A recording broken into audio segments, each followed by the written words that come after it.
বোঝেন নেকি, নেকির মর্যাদা। কদরে গৌহর শাহ বেদানদ ইয়া বেদানদ শাহপরি, কদরে গৌহর শাহ বেদানদ ইয়া বেদানদ জৌহারি, কদরে গুল বুলবুল বেদানদ ইয়া বেদানদ শাহপরি। নেকির মর্যাদা যে বোঝে সে নেকির জন্য পাগল হয়ে ছোটে, যে যার মর্যাদা বোঝে সে তাকে খোঁজে, যে বোঝে সে খোঁজে। সাহাবাই কিরাম নেকির মর্যাদা বুঝতেন, পাগলের মতো নবী পাকের সাথে ছুইটা মক্কার আরাম আয়েশের বাড়ি ফেলে মদিনায় শরণার্থী হয়ে যে উঠছেন। সাহাবাই কিরাম নেকির মর্যাদা বুঝতেন, সুখের শান্তির পছন্দের স্ত্রীকে ঘরে ফেলে রেখে ময়দানে যে গলা কাটাই দিয়ে শাহাদত বরণ করে নেকি কামাই করছেন। বড়রা নেকির মর্যাদা বুঝতেন, সারা রাত আরামের বিছানাকে ফেলে রেখে শীতের রাত্রে অজু করে ঠান্ডা রাত্রে দাঁড়িয়ে দাঁড়িয়ে তাহাজ্জুদ পড়ছেন নেকির লোভে। যে যার মজা বোঝে সে তাকে খোঁজে। যুবকরা মোবাইলের মজা বোঝে, রাতভর 4 জন গোলে বসে বসে টিপাটিপি তালে থাকে। সুবহানাল্লাহ, আস্তাগফিরুল্লাহ। যারা টেলিভিশনের মজা বোঝে চোখে পলক মারে না, দেখতেই থাকে। বিশ্বকাপের সময় দেখেছি রাত 2টার সময় ম্যাচ, তাও দেখে যে ব্যান ব্যান করতেছে টেলিভিশনের সামনে। 3টের ম্যাচ তাও মিস করে না, 4টের ম্যাচ তাও মিস করে না। শীতকালে খেলা হয়েছে রাত 5টায় ম্যাচ, কনকনে শীতের রাত্রে দাঁড়ায় দেখতেছে। তারা এর মজা বোঝে, ওখানে গিয়ে দাঁড়ায় দাঁড়ায় দেখে, ঠিক না? যে বিড়ির মজা বোঝে সে যত কষ্ট হোক একটা বিড়ি সংগ্রহ করেই ছাড়ে। আমি বিড়ির মজা বুঝিনি, আপনারা যারা খান না বোঝেন না। আমারে যদি বলা হয় হুজুর যদি একটা বিড়ি স্টেজে বসে খান 1 লাখ টাকা দেবো, 1 লাখ টাকা দিলেও কি আমার এই জায়গায় বসে একটা বিড়ি খাওয়া সম্ভব? আমি এই জায়গার থেকে বিড়ি খাইয়ে বাড়ি যাওয়ার আগে, আমি বাড়ি যাওয়ার আগে বিড়ি বাড়ি চলে যাবে। এই দেন না যে টাওয়ার দাঁড়ায় রয়েছে, সারা বাংলাদেশে বিড়ি পৌঁছে যাবে। মৌলানা নাসির সাহেব দাঁড়িয়ে মাঠে স্টেজে বসে বিড়ি খাইছে। তোমরা যেন আবার আজকে ইউটিউবে শিরোনামে এই লিখে দিও না, এরা যে এত ফাজি লিখে জ্বালায় বস করাই কঠিন। যা লেখে থামবিলে তা বলার মতো না। কয়েকটা আছে তাজা গাঁজাখোর মিথ্যে কথা ইউটিউবার, শিরোনামে লেখছে একটা, অথচ তার কিচ্ছু ওয়াজের মধ্যে নাই। এমন একটা দেশে যায় শিরোনামটা দেখে শ্রোতারা ওই ওয়াজটা শুনতে বাধ্য। দেখি হুজুর এই কথাটা কোথায় কইছে, দেখি কোন জায়গা কইছে, এই দেখি অত্যত্তি সে শুনতে তো শোনা হয়ে গেছে, ওনার ভিউ হয়ে গেছে ফাঁকে। যে কথা দিয়ে লেখছে সে কথা কোথাও নাই। তোমাকে আমি ক্ষমা করব না, কিয়ামতের ময়দানে তোমাকে আমি ধরব, এবং তুমি একজন মিথ্যাবাদী। তোমার শাস্তি কি হবে তুমি জেনে নাও। জাহান্নামের আগুনের মধ্যে পুড়বা, আর লাগামের ভিতর দিয়ে আগুনের বিষাক্ত ছুরি ঢুকই দিয়ে কান পর্যন্ত ফাড়বে, আবার ওই পাশের থেকে বাম পাশে ঢুকই দিয়ে ফাড়তে থাকবে, এই পাশ ঠিক হয়ে যাবে। লক্ষ লক্ষ কোটি কোটি বছর তোমার লাগাম ফাড়বে। আমি যতক্ষণ ক্ষমা না করবো আল্লাহ ক্ষমা করবে না। এই আমার যারা একান্ত আছো তোমরা এই কথাগুলো ছেড়ে দিও, যাতে ওই সরসুরটাগুলো সাইজ হয়ে যায়। এত বড় আজে বাজে। মজলিসু ফিকহিন খায়রুম মিন ইবাদাতি 60 সানা। লাগাতার 60 বছর নফল নামাজ আর নফল রোজা কয়জনে রাখতে পারি? আছেন নাকি এর মধ্যে কেউ? 60 বছর বিরামহীন। এবং খয়ের মানে ভালো, বেশি। এ বেশি আরবিতে কিছু কিছু সংখ্যা আছে, বাংলায়ও আছে, যে সংখ্যাগুলো নির্ধারিত সংখ্যা বোঝানোর জন্য বলে না, এ তো অধিক বোঝানোর জন্য, যাকে বলে আরবিতে বলা হয় আদদে কাসির, অধিক সংখ্যা বোঝানোর জন্য। মূলত যে সংখ্যা বলছে ওইটা না। যেমন লাইলাতুল কদর খায়রুম মিন আলফি শাহর, সবে কদরে 1 রাত ইবাদত করলে 1000 মাসের চাইতে বেশি নাকি, 1000 মাসের চাইতে। এখানে 1000 মানে 1000 না, হাজার হাজার মাস ইবাদতের চাইতে বেশি। বলি সুবহানাল্লাহ। বাংলায় এরকম সংখ্যা বলে। আপনার বাড়ি মেহমান আসার কথা 5 জন, ঘটনাক্রমে মেহমান চলে এসেছে 10 জন। রিসিপশনে বসতে দিয়েছেন, ডাইনিং টেবিলে বা দস্তারখানে বসতে দিয়েছেন।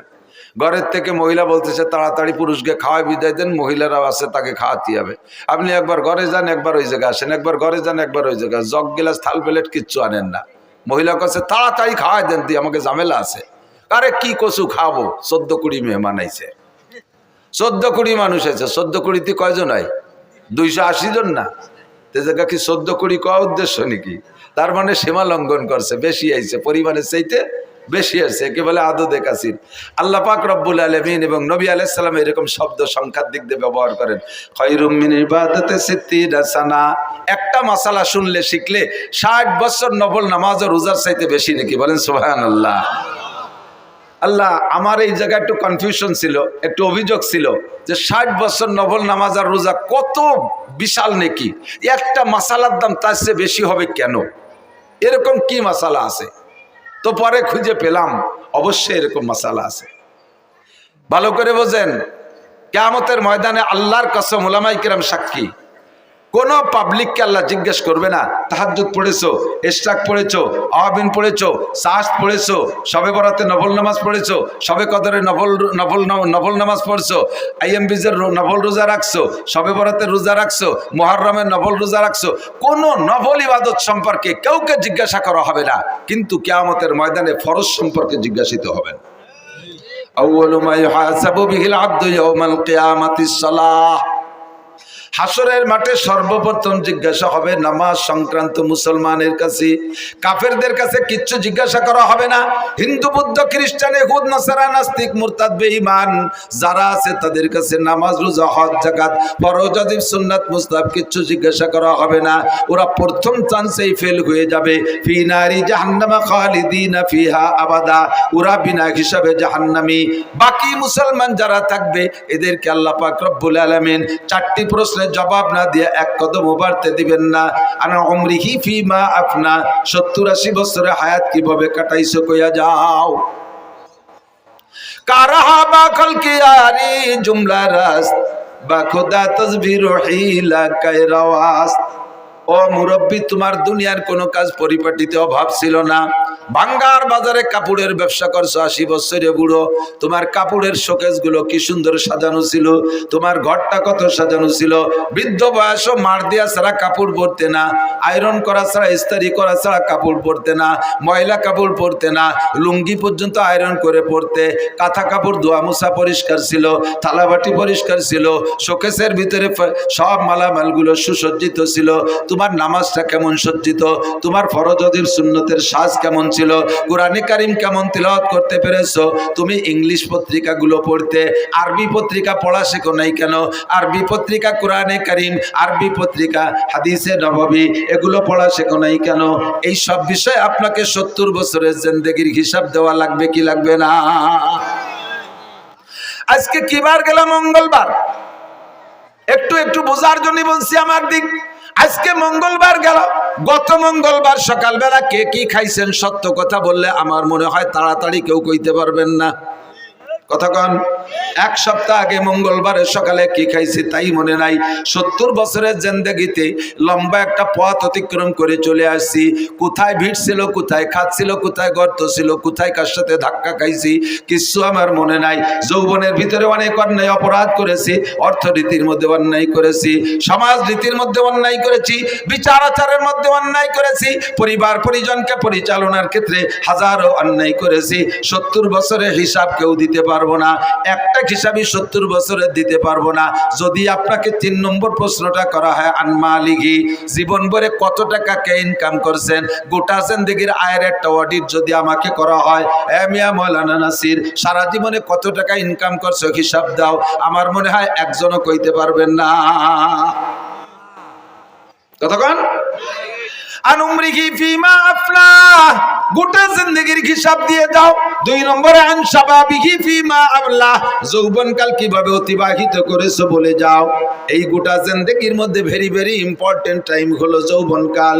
যৌবনকালের হিসাবটা এজন্য নেওয়া হবে কারণ যৌবনকালে ভালো বেশি করা যায়, মন্দ বেশি করা যায়। কতক্ষণ?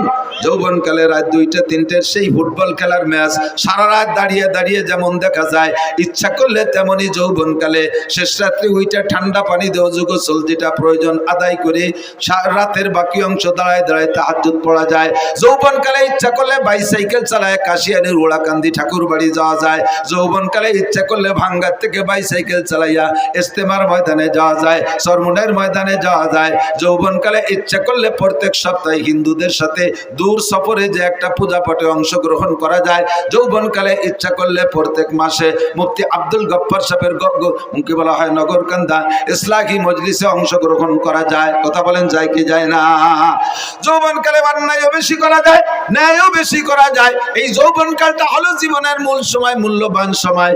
এইটা সম্পর্কে জিজ্ঞাসা করা হবে। বার্ধক্য এসে গেলে, বৃদ্ধ হয়ে গেলে এনি ম্যান এভরিবডি, প্রত্যেকটা মানুষের মন দুর্বল হয়ে যায়, গুনাহ করার এনার্জি থাকে না, গুনার কোনো শক্তি থাকে না। ঠ্যাং একটা কবরে চলে যায়, চাকা একটা পাংচার হয়ে যায়। দিনের বেলা আগে সূর্যের আলো কি বলা হয়, দিনের বেলা আগে চোখে এত পাওয়ার ছিল, দিনের বেলা আকাশে তারকা দেখতো। এখন বৃদ্ধ হয়ে যাওয়ার কারণে রাতের বেলা আকাশে চাঁদটা দেখতে পারে না। যৌবনকালে লোহা খাইলে পানি হয়ে পিছন দিয়ে বেড়ে যাইতো, বৃদ্ধ হয়ে যাওয়ার পরে এখন পানির মতো কোনো খাবার খাইলে, পানি যাও খাইলে যেমন খায় তেমনই পিছন দিয়ে বেরোয় যায়, পেটে শক্ত হয় না। কথা কন ঠিক কি ঠিক না? এ হলো যৌবন আর বার্ধক্যের পার্থক্য। কাজেই তোমার যৌবনকালের হিসাবটা একটু দিয়ে যাও। যৌবনকালে যা একবার শোনা হয় তা ভোলে না, আর বৃদ্ধ হয়ে গেলে 50 বার শুনলেও মুখ মনে থাকে না। আন মালিকি মিন আইনা ইকতাসাবা ফিমা আনফাকা। 3 নম্বর প্রশ্নের জবাব না দিয়া একজন ফরদে বাশারের সামনে বাড়তে পারবে না। 3 নম্বর হলো আন মালিকি মিন আইনা ইকতাসাবা ফিমা আনফাকা। এই কথাগুলো বহুবার শুনেছেন, বহুবার শুনেছেন। জবানের পার্থক্যের কারণে কখনো কখনো কোনো কথা অন্তরের মধ্যে জায়গা পায় বেশি। আমার কথা অন্তরে, আজকের এই কথাগুলো আমি বললে ভিতরে নাও ঢুকতে পারে। হুবহু এই কথাগুলো মুফতি আব্দুল গফফার সাহেব হুজুর, ইসমাতুল্লাহ কাসেম সাহেব হুজুর দামাত বরকাতুহু আলিয়া, উনরা বললে কথাটা আপনার ভিতরে গ্রহণযোগ্যতা বেশি পাইতে পারে।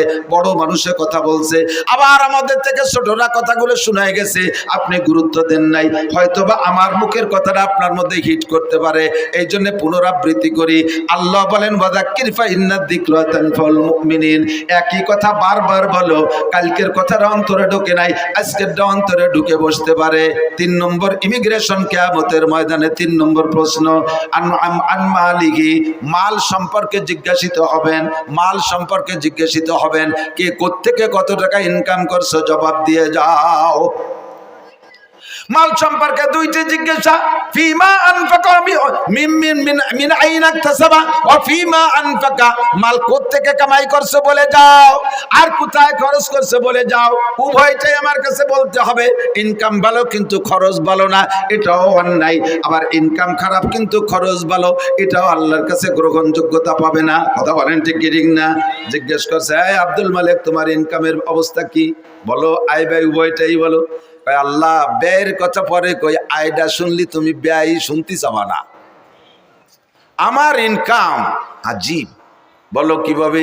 শেষ রাত্রি উঠে তাহাজ্জুদের নামাজ পড়ছি, এরপরে 12 তাসবিহ পালন করছি, দোয়া করছি, মুনাজাত করছি, ফজরের আজান দেশে ঘরে সুন্নত পড়া সুন্নাত, সুন্নত ঘরে পড়া সুন্নাত, এবং সূরা কুলিয়া এবং কুলহু দিয়ে পড়া সুন্নাত। এভাবেই সারা জিন্দেগি আমল করছি। ফজরের নামাজ জামাতে পড়া 2.5 ঘন্টা দাওয়াতের মেহনত করছি মহল্লায়। কাজগুলো শুনেন কেমন সুন্দর আব্দুল মালিকের। এরপরে ইশাকের নামাজও পড়ছি, তারপরে বাসায় আইসা আধা পারা কোরআন শরীফ তেলাওয়াত করছি। এরপরে স্ত্রী যা রান্না করছে সুন্নতি তরিকায়, বাল বাচ্চা নিয়ে এক দস্তারখানে এক প্লেটে বসে খানা খাইছি। খানা খেয়ে এরপরে রিক্সা ভ্যান খান নিয়ে বেরোইছি। রাস্তায় বেরোনোর পরে যাকে পাইছি, যেই বলছে প্রস্তাব দিয়েছে তাকে উঠেছি, কোনো ভাড়া টাড়া কন্ট্যাক্ট করি নাই। নেমে যাওয়ার পরে খুশি হয়ে যা দিয়েছে তারপর কনাত করেছি। যখনই জোহরের আজান দিয়েছে আর প্যাডেল মারি নাই, যাত্রীদের সাথে কন্ট্যাক্ট করতাম, বাইরে তোমার গন্তব্যে পৌঁছে দেব, তবে আজান হইলে কিন্তু নামাজ না পড়ে আর একটা কদম সামনে বাড়বো না। এমন করে আল্লাহ সারা জিন্দেগি নামাজের মধ্যে কোনো ত্রুটি করি নাই। আজান হইলে আর ভ্যান চালাই নাই। মাগরিবের নামাজ পড়া পাইলে অ্যাক্টিভ দিছি, না পাইলে বাসায় চলে আসছি। ঈশার নামাজ পড়ে সূরা ওয়াকিয়া পড়ছি, এরপরে সূরা মুলুক পড়া, এরপরে বাচ্চাদেরকে নিয়ে দস্তারখানে খানা খেয়া আল্লাহ ওযু সহকারে বিছানায় পিঠ দিয়েছি। বলো আল্লাহ, আমার ইনকামের মধ্যে ত্রুটি কোন জায়গায়? আল্লাহকে golden plus thank you, welcome. তাল এদিকে সব তোমার জন্য দরজা খোলা, কিন্তু খরচ করছো কিভাবে এটা একটু সঠিক হয়ে চলে যাও। খরচের ব্যাপারে একটা সমস্যা আছে। ওই শনিবারে ব্যারাকের কিস্তিতে টাকাগুলো দিয়ে দিছি।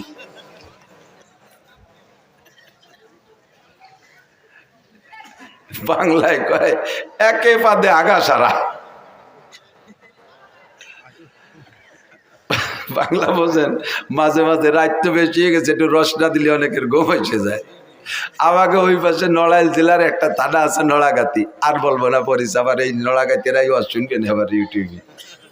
সেদিন যে তাকে মধ্যেও কই আইছি ভাই নাই, বহু আগে ব্রিটিশ পিরিয়ডে ওই এলাকাতে প্রচুর হিন্দু মুসলমানও আছে।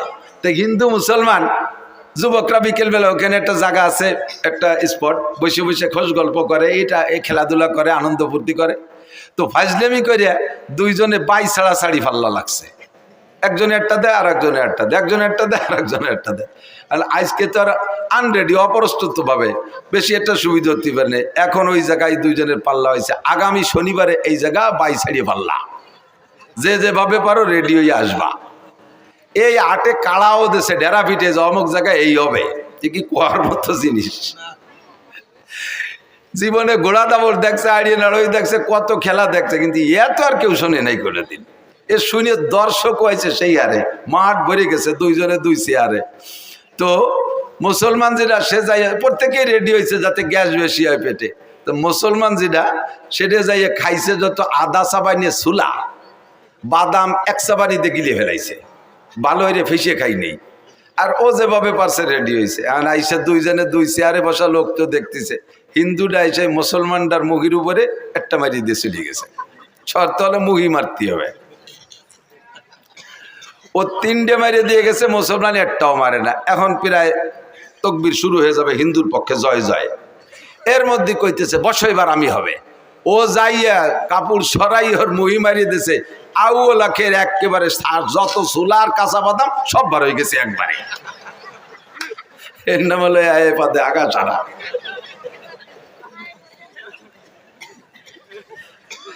সারা জীবন বইয়া এত দরবেশে ইনকাম করছো, তাহাজ্জুদের টাকা কোনো তা ছাড়ো নাই, পায়ে গায়ের রক্ত পানি করে ইনকাম করছো, খরচ করছো কোন জায়গায় একটু কইয়ে যাও। কয় আল্লাহ গ্রামীণ ব্যাংকের কিস্তি দিছি, আশার কিস্তিতে সব, এই কথা কইস না, আশার কিস্তিতে দিছি, অমুক জায়গা সুদে দিনায় টাকাগুলো দিয়ে দিছি। আল্লাহ কয় নো টক বাটুস্কুত, কথা হবে না, পিঠে সালা বান্ধ, তেল মাখাও যাতে বাড়ি স্লিপ করে। তোমার আল্লাহ আমার ইনকাম সম্পর্কে তুমি ও জায়গা হাত দিও না, খরচটা কিভাবে আছে এটা একটু শুনে নাও। এই শুনলি তুমি আর কদিক জাতি চাবা না, কও তাই খরচই আগে কও। আল্লাহ প্রত্যেক বছর জাকাত পাই টু পাই আদায় করছি, প্রতিবেশী কত মানুষের যে ঘর বাড়ি বানায় দিছি তার ঠিক নেই, কত মানুষের মেয়ের বিয়েতে সম্পূর্ণ খরচ আমি দিয়ে দিছি। এরপরে কুরবানি দিছি হাটের সবচেয়ে বড় গরু, জাকাত তো দিয়েছি, বছরে প্রত্যেকবার এক একটা উমরা করছি, হজ করছি 5 বার। শুনিও আমার ইনকাম খরচের বিষয়। এরপরে কত মানুষের যে আমার টাকা দিয়ে তবলিগি পাঠাইছে ঠিক নাই, আর মাদ্রাসার মসজিদও আমার করে দেয়া, উত্তর বাসের বিল্ডিংও আমার করে দেয়া। লাস্টের শেষবার যখন হজে গেছি, আল্লাহ যাইয়ে দেখি যে কাবা ঘরের গিলাপ দেবে, সে জায়গাও শুনিয়া ও জায়গা 10 লাখ টাকা দিয়ে আসছি। তুমি কও আমারে কিভাবে ঠেকাবা? আল্লাহ কয় তুমি কি চাকরি করতে? কয় এই চাকরি করতাম। বেতন কত ছিল? 25,000। তা 25,000 বেতনে তুই এত তাতে টাকা বালি কোন জায়গা? তাই ক এতটা করতে টাকা বালি কোথায়? কয় রাস্তায় দাঁড়াইতাম, ট্রাকের সাথে একটু মুসাফা টুসাফা করতাম, এইভাবে যে কোনো একটা সেল একটা ব্যবস্থা। তুমি ওদিকে হাত দিও না, দাও এই পাশ কত সুন্দর। আল্লাহ কয় পাশায় সালাবান, ধুলাই হবে শয়তান। তোর সুদিয়া টাকা, তোর ঘুষিয়া টাকা, তোর হারাম টাকা দিয়ে আমার কাবা ঘরে দিলাম দিছিস। আমার দিন তোর মতো হারাম করের কাছে ঠিকানা। আমার দিন আমি চালাবো। ইউরিদুনা লিউতফিউ নূরাল্লাহি বিআফওয়াহিহিম আল্লাহু মুতিম্মু নূরিহি ওয়ালাউ কারিহাল কাফিরুন। আল্লাহু আকবার। আমার ধর্মের বাতি নিবানোর জন্য কেউ চেষ্টা কম করে নাই। ইহুদ নাসারা হিন্দু বৌদ্ধ খ্রিস্টান সকলেই আমার ধর্মের বাতি নিবানোর চেষ্টা করেছে। চেরাগে রাখেই জাতবার ফরুজাত কাছে কাস্তাব জানাদরে শেষ বসুজাত। ধর্মের বাতি নিবানোর বহুজনের চেষ্টা করেছে, আমার ধর্মের বাতি আমি জ্বালাইছি। আমার ধর্মের বাতি জ্বালানো বাতি তেল আমি দেই। ওই বাতিরে নিবাইতে আসলে তার দাড়ি মুখ মাথা সব পুড়ে আগুনের সরকার হয়ে যায়। আমার ধর্মের বাতি কেউ নিবাইতে পারে নাই, পারবেও না। তোর গুসকা টাকা দিয়ে ধর্মের বাতি জ্বালাইতে বলছে কে? তোর সুদের টাকা দিয়ে আমার ধর্মের বাতি জ্বালাইতে বলছে কে? শয়তান, তোর ইনকামের টাকা আমি চাই নাই। মিন আইনা ইকতাসাবা ফিমা আনফাকা। ঢাকায় গেলে রিকশা চালাইতে চালাইতে কিছুদিন পর ঢাকার প্রাণ কেন্দ্রে 10 তলা দালান, টাকাটা কোত্থেকে পাইলে একটু আমার কাছে জবাব দিয়ে যাও। 4 নম্বর প্রশ্ন, মাদা আমিলা বিমা আলিমা। ও মুসলমান, এই 2 দিন ব্যাপী মাহফিলের থেকে উলামায়ে কেরামের কাছ থেকে কম কথা শোনো নাই। জীবনে বহু মাহফিল থেকে, আল্লাহু আকবার, আমার মনে হয় যে কোনো একজন বক্তার সম্পূর্ণ বয়ান যদি ইউটিউবে থেকে কালেকশন করে শোনেন, তাহলে ব্যক্তি জীবন থেকে নিয়ে জন্ম থেকে নিয়ে মরণ পর্যন্ত সুন্দর একটা জীবন ব্যবস্থা ওই বয়ানের মধ্যে থেকে সংগ্রহ করতে পারেন। আমি যত বয়ান করি আমার একটা খেয়াল রাখি যে এক জায়গায় একই কথা বারবার বললে মানুষের চর্বিত চর্বণ মনে করবে। তবে সেই বয়তে যে আসল কথাগুলো বলবো না তা না, একেবারে বিবাহ শাদী থেকে নিয়ে মরণ পর্যন্ত ধারাবাহিক মানব জীবনে যেখানে যা লাগবে সব কথাগুলো আল্লাহর রহমতে বলা আছে। ইউটিউবের ভিতরে শুনবেন, দেখবেন। আদর্শ মুসলিম পরিবার সদস্য হুজুরের লেখা একটা বই আছে, বইয়ের মধ্যে যা আছে আমার বয়ানের মধ্যে হুবহু তাই আছে। ব্যক্তি জীবন কিভাবে চলবেন, রাজনীতি কিভাবে করবেন, খেত খামার কিভাবে করবেন, জেনারেল পড়াশোনা কিভাবে করবেন, বিবাহ শাদী কিভাবে করবেন, দাম্পত্য জীবন কিভাবে কাটাইবেন, নামাজ কেমন করে পড়বেন, নামাজের মধ্যে কঠিন কঠিন টুকিটাকি মাসালা আছে, এগুলো নষ্ট হওয়ার কারণে কি সমস্যা, রোজা কিভাবে রাখবেন, হজের মাসালাগুলো সব বলা আছে। এই বয়ানগুলো আপনারা বয়ান মাঠ থেকে শুনেছেন। আল্লাহ পাক জিজ্ঞেস করবে, মাদা আমিলা বিমা আলিমা। এতদিন পর্যন্ত যা শুনেছো এরপর আমল কতটুকু করছো বান্দা, একটু বলে যাও। জবাব দিতেই হবে, জবাব না দিয়ে সামনে বাড়া যাবে না। যা বলতে চাইছি, আমার আপনার জিন্দেগিতে যত ইবাদত বন্দেগি করি না কেন, আউয়ালু মা ইউহাসাবু বিহিল আবদু ইয়াউমাল কিয়ামাতিস সালাহ। হাসরের মাঠে সর্বপ্রথম জিজ্ঞাসা হবে নামাজ। একটু জোরে বলেন কি? সবাই বলছেন কি? নামাজ কি? নামাজ সম্পর্কে জিজ্ঞাসিত হব। বলেন, নামাজ সম্পর্কে জিজ্ঞাসিত। বলছেন তো সবাই বলছেন তো? আমালাইনিল্লাল বালাগ, শেষ, আমার দায়িত্ব খালাস। কিয়ামতের ময়দানে আপনাকে আল্লাহ জিজ্ঞেস করবে, নামাজ পড়িস নাই কেন? আপনি বলে, আল্লাহ আমরা কত ভালো মানুষ তুমি জানো না? এই হুজুরকে ডাকিয়ে নিয়েছি মোটা মোটা টাহাই দিয়ে, এত বড় বড় হুজুর, আল্লাহ মাতু দার কুমকুমাতু নারকেলা গাছের তোড়, হাওড়ার ব্রিজ, তাল গাছের গোড়া, বাজারে মোড়া, রইসু শায়াতিন, আন্তর্জাতিক গতি সম্পন্ন কত তাই দিয়ে পোস্টার ভরি ফেলাইছে। সেই হুজুররা এসে দুনিয়ার গাল গপ পরে চলে গেছে, কোনোদিন নামাজের কথাটা কইনি। যদি একবার কইতো তাহলে নামাজটা ভরি আমিও ছাড়ি। হুজুরকে অ্যাটাক করবেন, আমাকে ধরবেন, যে হুজুরা নামাজের কথা বলে নাই। সেদিন আল্লাহ বলবে আমাকে, এ মৌলানা খালি খাইয়ে দিয়ে পয়সা নিয়ে চলে এসেছে নাকি, নামাজের কথা কইস নাই কেন? আমি বলে, আল্লাহ অবশ্যই বলছি। তুমি বিশ্বাস না হয় ওর আমল নামা দেখো। এবার আমল নামা খুলে দেখবে, তার ভিতরে অডিও ভিডিও সব আছে। মায়াল ফিজু মিন কাউলিন ইল্লা লাদাইহি রাকিবুন আতীদ। মুখ থেকে যে কথাটা বের করবেন, অন্তরে হাজারো খারাপ কুকল্পনা করলে আল্লাহ ফেরেশতাদেরকে আমল নামায় লিখতে দেয় না। মনে মনে বিশাল বিশাল প্ল্যান করছেন, একেবারে ডোনাল্ড ট্রাম্পের মেয়ে বিয়ে করবেন, তারে যে মাথা ফাটায় ফেলাই দেবেন, এগুলো মনে মনে কল্পনা করছেন। যতক্ষণ মুখে উচ্চারণ করবেন না ততক্ষণ পর্যন্ত লেখা হবে না। আর যে কথা মুখ দিয়ে বের করবেন সঙ্গে সঙ্গে লেখা হবে। কাজেই আপনি কিয়ামতে আমারে অ্যাটাক করতে পারবেন না।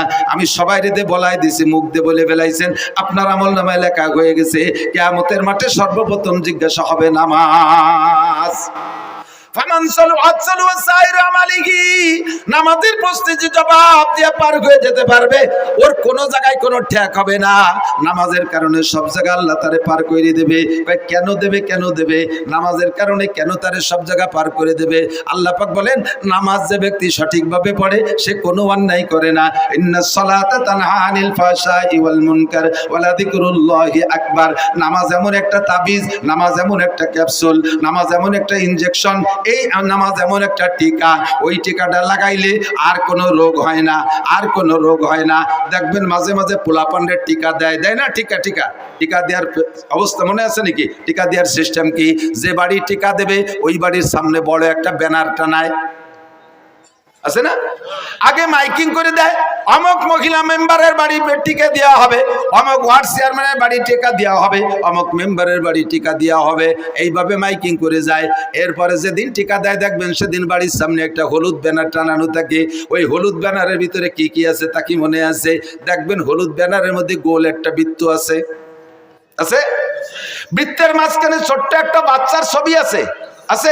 এবার ওই বৃত্ত ভেদ করে দেখবেন 5টা অথবা 6টা তীর আছে, আছে না? সব মিলে তর্জমা কি? এই ব্যানারটা হলো দুনিয়া, আর মাঝখানে যে গোল বৃত্ত এইটাই বাচ্চার হায়াতের এরিয়া, বাচ্চার হায়াতের এরিয়া। এই হায়াতের এরিয়া সীমানা ভেদ কইরা এই দুনিয়ার থেকে 6টা রোগ আছে ওর দিকে যাইতেছে। জন্ডিস আছে একটা রোগ, যদি ওর মধ্যে ঢোকে, এরপরে পোলিও একটা রোগ আছে, যদি ওর মধ্যে ঢোকে, হায়াতের বৃত্ত ভেদ কইরা একবার ঢুকে পড়লে দুনিয়ার কোনো ডাক্তার নাই তার চিকিৎসা করা, ওর মরণ অনিবার্য। ক্যান্সারের একটা জার্ম আছে, এইটা যদি ওর মধ্যে ঢোকে তাহলে ওর মরণ অনিবার্য। এই 6টা রোগ মানে 6টা তীর মানে 6টা রোগ। এবার হায়াতের বৃত্ত ভেদ করে বাচ্চার দিকে 6টা তীরে 6টা রোগে আক্রমণ করতেছে। এবার ডাক্তাররা গবেষণা করে দেখছে এই রোগগুলো যদি দেহের মধ্যে ঢুকে যায় তাহলে আর চিকিৎসা হবে না, কাজে এই রোগের আগে প্রতিরোধ করতে হবে। এই প্রতিরোধের জন্য একটা টিকা তৈরি করছে, যেই টিকাটা নিয়মতান্ত্রিক ভাবে কয়েক মাস যাবত দিলে ওই 6টা রোগ তার মধ্যে ঢুকতে পারে না, 6টা রোগ ঢুকতে পারে না। সেম কোয়ালিটি এই দুনিয়া, বিশাল দুনিয়া, এর ভিতরে থেকে আমার দিকে আমার হায়াতের একটা এরিয়া আছে, হায়াতের এরিয়া বাউন্ডারি ভেদ করে আমার দিকে রোগগুলো ঢোকার চেষ্টা করতেছে 6 দিক দিয়া। জোরে বলেন কয় দিক দিয়া? 6 দিক দিয়ে। ব্যক্তি জীবন, পারিবারিক জীবন, সামাজিক জীবন, অর্থনৈতিক জীবন, রাজনৈতিক জীবন, আন্তর্জাতিক জীবন। ব্যক্তি জীবন দিয়ে রোগ, পারিবারিক জীবনের রোগ, সামাজিক জীবনের রোগ, অর্থনৈতিক জীবনের রোগ, রাজনৈতিক জীবনের রোগ, আন্তর্জাতিক জীবনের রোগ। এই 6টা রোগ আমার দিকে ঢোকার চেষ্টা করে। এই 6টা রোগ যদি ঢোকে তারপরে হাজার হাজার রোগ ভিতরে তৈরি হয়, হাজার হাজার রোগ তৈরি হয়। এবার এই 6টা জীবনের রোগকে ঠেকানোর জন্য আল্লাহ পাক একটা টিকার ব্যবস্থা করেছেন। ওই টিকাটার নামই হলো নামাজ। আল্লাহ বলেন আকিমিস সালাতা তারাফাইন নাহারি ওয়া যুলাফাম মিনাল লাইল ইন্নাল হাসানাতি ইউযহিবনাস সাইয়্যাত যালিকা যিকরা লিয-যাকিরিন উতলু মা উহিয়া ইলাইকা মিনাল কিতাব ওয়া আকিমিস সালাহ ইন্নাস সালাতা তানহা আনিল ফাহশাই ওয়াল মুনকার ওয়া লাযিকরুল্লাহি আকবার। আল্লাহর কসম, আল্লাহর কসম, তার 99 নামের কসম, তার ইসমে জাতের কসম দিয়ে বলি, যদি কোনো ব্যক্তি সঠিকভাবে নামাজ পড়ে, অরিজিনালি কোনো ব্যক্তি যদি নিয়মতান্ত্রিকভাবে নামাজ পড়ে, ওই নামাজি ব্যক্তিকে নামাজে তারে ঘুষের থেকে ফিরাইতে বাধ্য হয়, সুদের থেকে ফিরাই তারে, জিনার থেকে ফিরাই থাকে, মদের থেকে ফিরাই থাকে, গাজার থেকে ফিরাই থাকে, বেপরদার থেকে ফিরায়, আইলঠেলার থেকে ফিরায়, জালদলির থেকে ফিরায়, মিথ্যা সাক্ষী থেকে ফিরায়, মিথ্যা মামলার থেকে ফিরায়, মাপে কম দেওয়ার থেকে ফিরায়, মাপে বেশি আনার থেকে ফিরায়, মালে ভেজাল দেওয়ার থেকে ফিরায়, ফরমালিন মিশনের থেকে ফিরায়, দুধে পানির দিকে দেওয়ার থেকে ফিরায়, আরে মুখের গুনার থেকে ফিরায়, অকথ্য ভাষায় গালাগালি করতে দেয় না, কুদৃষ্টির থেকে ফিরায়, কান্দে খারাপ জায়গা থেকে ফিরায়, হাতরে খারাপ জায়গা থেকে ফিরায়, শরম রাগে অবৈধ জায়গা থেকে ফিরায়, পা দুটোকে হারাম জায়গা যাওয়ার থেকে ফিরায়। যত অন্যায় আছে সমস্ত অন্যায় থেকে এই ফিরানোর মাত্র একটা তাবিজের নাম হলো নামাজ। এই নামাজ হলো ফরজ নামাজ। একটু জোরে বলেন কি নামাজ? এক ওয়াক্ত ফজরের 2 রাকাত ফরজ নামাজের দাম, ফজরের 2 রাকাত ফরজ নামাজের দাম কত? সারা জীবন 60 বছর নফল নামাজ আর নফল রোজা না। যদি কেউ আল্লাহ 60 লক্ষ বছর হায়াত দেয়, 60 লক্ষ বছর নফল নামাজ আর নফল রোজা রাখলে সেই নাকি ফজরের 2 রাকাত নামাজের দাম তার চাইতে বেশি। এবার আমি ওখান থেকে মশালা বের করছি, এদিক তাকান।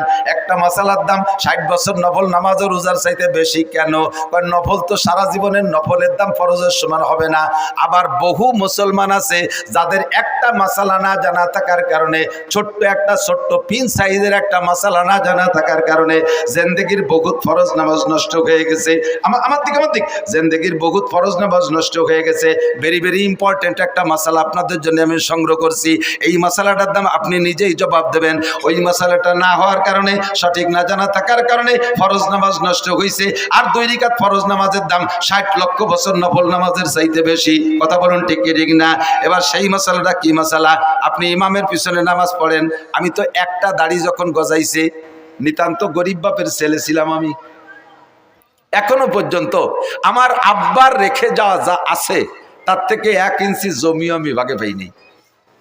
আব্বার ইনকাম থেকে আমি একখান ভাঙ্গা টিন, একখান ফুটো থালও ভাগে পাইনি। ছোট্ট একটা সংসারের আমরা সন্তান ছিলাম। আমার আব্বা গরিব মানুষ, কৃষক ছিলেন। যা কামাই করছেন কোনো মতে আমাদের খাওয়াই বাঁচাইছে। সোনের একটা ঘর ছিল আমাদের, 2-5 শতাংশ জমির উপরে বাড়ি। ছোট 2 ভাইরে বাড়ি ঘরটর যা ছিল সব দিয়ে টিয়ে আলাদা বাড়ি করছে, জায়গা কিনে। আমরা বড় 2 ভাই। বাপের কিছু পাইনি, বাপের এক বস্তা দোয়া পাইছি। ছাত্র বয়সে আব্বা টাকা দিতে পারতেন না, এসে গেলে একটু বলা লাগে। বহুত ছাত্ররা আছে তারা অভাবের কারণে পড়া বাদ দিয়ে চলে যায়। আমি এটা আদৌ বিশ্বাস করি না। আমার আব্বা আমাকে 11-12 বছর মাদ্রাসায় পড়ছি, যা 2-1 পয়সা দিতে পারতেন কষ্ট করে, সম্পূর্ণ 12 বছরের টাকা একত্রিত করলে 100 টাকা হবে না। বিশ্বাস করতে পারবেন না। তাহলে কিভাবে পড়ছি, কিভাবে যে পড়ছি এটা আমিও জানি না। যখন একটা দাড়ি গজাইছে তখন আমি সাবালেগ হয়েছি, এইটা বুঝাইয়া এই দাড়িটা দেখাইয়া মসজিদের ইমামতি নিছি, মসজিদের ইমামতি নিছি।